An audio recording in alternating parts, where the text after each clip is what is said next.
Chris, ça me fait chier, là. C'est pas grave, c'est pas grave. Honnêtement, c'est un beau bonhomme, là. Elle a jamais qu'elle aurait fait.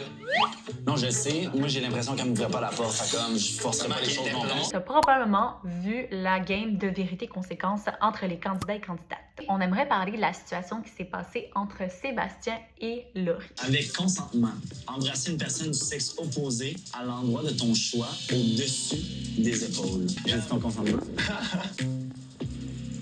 Je pense pas que la porte était nécessairement ouverte pour un French, mais ouais, j'ai été peureux. Quand Sébastien revient dans la maison des gars et fait un débrief avec les autres garçons, il nous apprend qu'il était donc bien déçu de ne pas avoir Frenché, qu'il aurait peut-être dû, mais en même temps, il sentait tellement pas que son non-verbal était participatif qu'il a décidé de pas le faire. Enfin, une belle démonstration en fait du consentement non-verbal, soit le fait que Laurie ait dit oui à participer à un défi, mais n'avait pas l'air enthousiaste à l'idée de se faire frencher par Sébastien, peut-être devant tout le monde ou durant un défi et non pas dans un moment intime. Et donc, Sébastien a perçu ça et a modifié son comportement pour s'assurer de ne pas mettre Laurie mal à l'aise.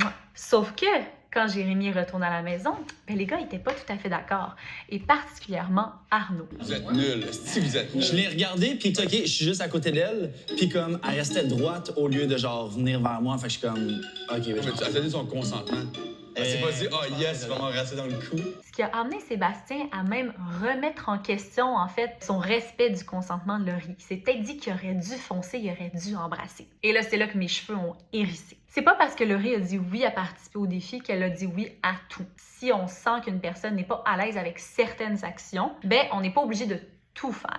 Deuxièmement, si la personne, on sent qu'elle se referme un petit peu, qu'elle n'a pas l'air de vouloir participer, c'est probablement des signes qu'elle ne consent pas. Donc, ce qu'on fait dans ce cas-là, c'est qu'on vient respecter ses limites ou encore, on vient poser des questions. Est-ce que ça va? T'es-tu correct? Est-ce que je peux t'embrasser? Troisièmement, c'est pas parce qu'on dit oui au début qu'on dit oui tout au long. Je peux avoir dit oui, peut-être, et réaliser que finalement, je suis en train de faire un défi devant tout le monde et que ça me gêne et que j'en ai plus envie. Et là, mon langage corporel démontre en fait que j'en ai pas particulièrement envie et c'est correct. Et si jamais tu as envie qu'on parle un petit peu plus souvent d'OD ou qu'on vienne décortiquer des scènes, n'hésite vraiment pas à nous le dire en commentaire.